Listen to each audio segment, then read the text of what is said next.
Hi everyone and welcome back to my channel. Today's video is made for all the Pacha lovers out there.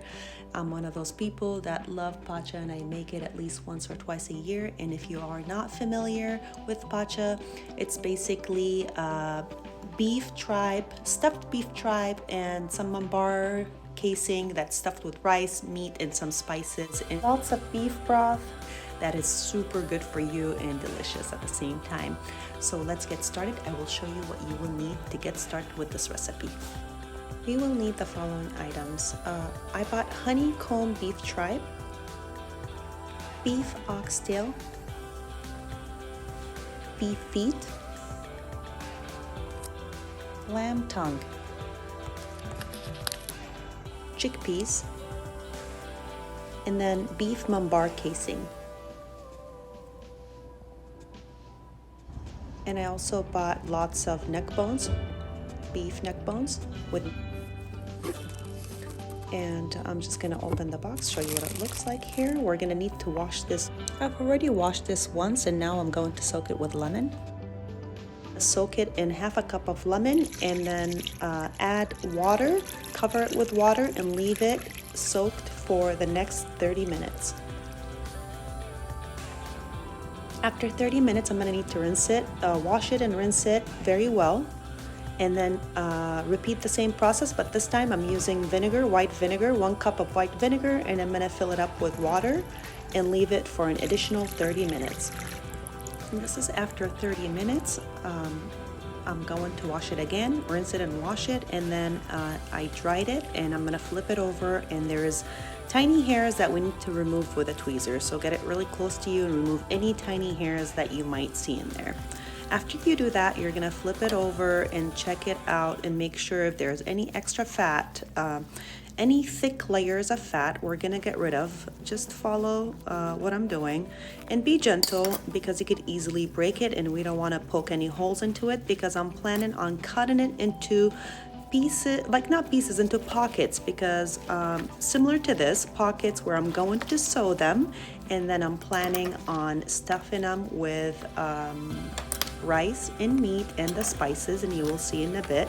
So I'm creating pockets out of it.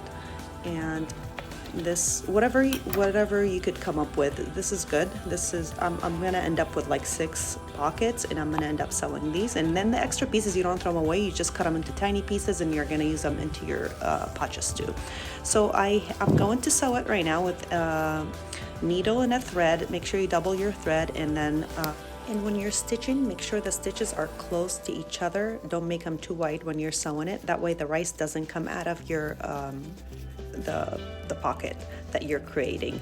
So I left one end open, that way I could stuff the rice in there, and then I'm gonna sew it later on, and that's what it looks like.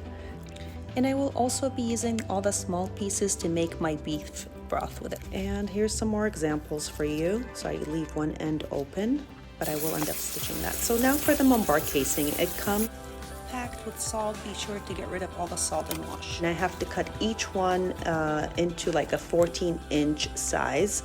And then after I rinsed it, I'm gonna add half a cup of vinegar and then fill it up with water and wait for 15 minutes.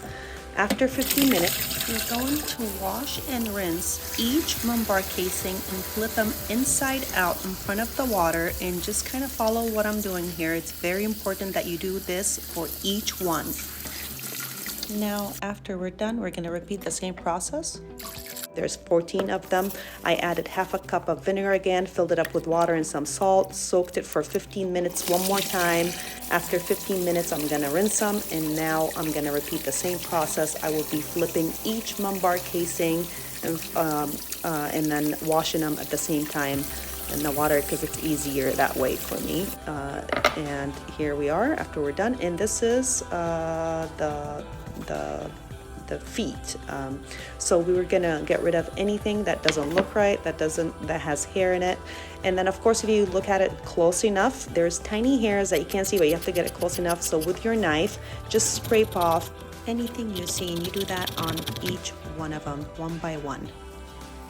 and then you wash them 2 to 3 times. It's very important to wash these. Now we'll move on for the stuffing. We need 4 cups of rice and then 3.5 cups of meat cut into small tiny pieces, 1 tablespoon of allspice and some black pepper, and that's optional, half teaspoon of cinnamon, half a teaspoon of cardamom powder, and 1 tablespoon of salt. And then 1 onion and 2 bulbs of garlic finely chopped. And then we're gonna rinse the rice, wash and rinse the rice, mix the meat and the onion and the garlic and all the spices all together. And this is gonna be the stuffing for the mumbar casing and the beef tripe. So with your hand, you grab one of those mumbar casing and then you open the top of it and flip it over about 1 inch, and then grab a handful of the stuffing of the rice and the meat and just start pushing with your finger inside. And then all you have to do is kind of even it out and just pull it down little by little and be gentle. And just like that, and you'll be able to fill the mumbar casing. Do not overfill your mumbar casing. If you overfill it, it's going to burst while you're cooking it. And this is enough right here. It should look like that, no more. You don't need to stuff it more than that. Now for the khebia, it's called khebia. This is the beef tripe. We're gonna fill it with rice. Same thing, you fill it halfway. And you don't need to overfill it because same thing, the rice will expand in there, and then if you do overfill it, it will burst. Now after I stuffed everything, I'm going to sew the pieces back together. So just like that, and make sure the stitches are close to each other so the rice will not come out when you're cooking it. I'm almost done here. I ended up with 6 khebias and 14 mumbar with the stuffing that I made. It's always nice to have somebody helping you out in the kitchen, but in this case I ended up making everything all by myself and it was okay. Now we'll move on to cooking these guys right here. So I have the oxtail, the beef feet, the neck bones. I'm gonna put them all in a pot, fill it up with water, boil it, and then once the water boils, we're gonna get rid of that dirty water. We're gonna clean the meat and then put fresh water.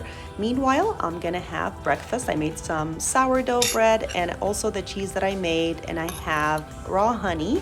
I have my own beehive and I will show you in a little bit. I'm enjoying my coffee, enjoying the view, and I got lucky and there was a rainbow today.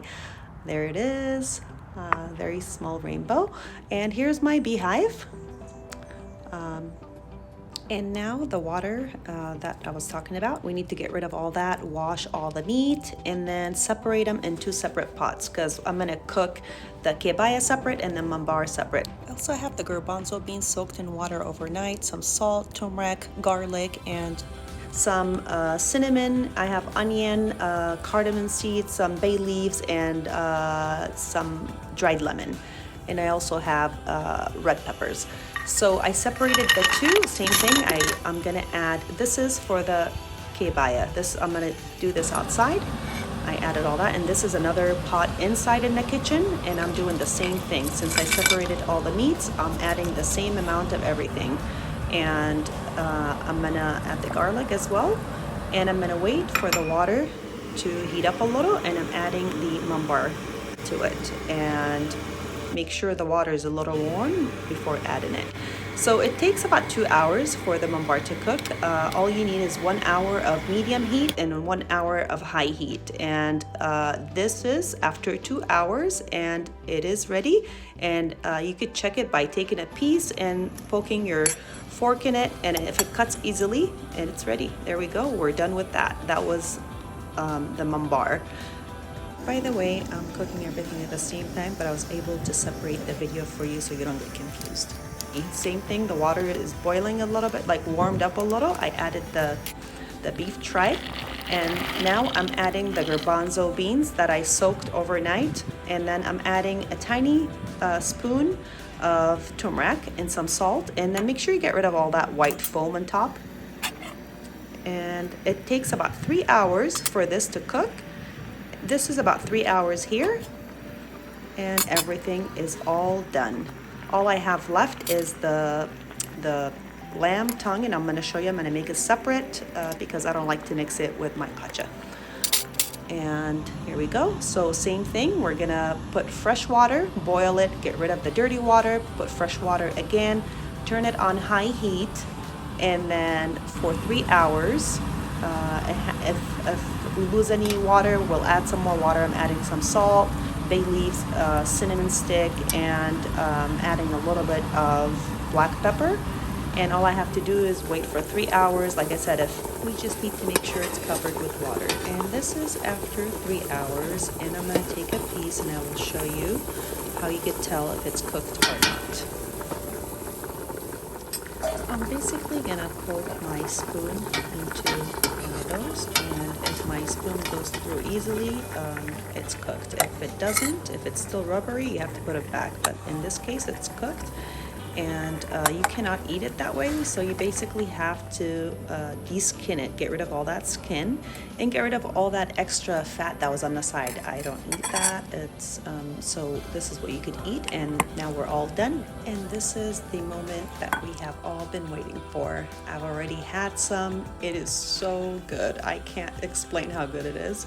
Look how nice and perfect it looks, and it's just one of those things that you develop a taste for it, and when you get used to it, you have to have it at least once or twice a year. And I hope you find this video helpful, and don't forget to share, like, and subscribe, and thank you for watching.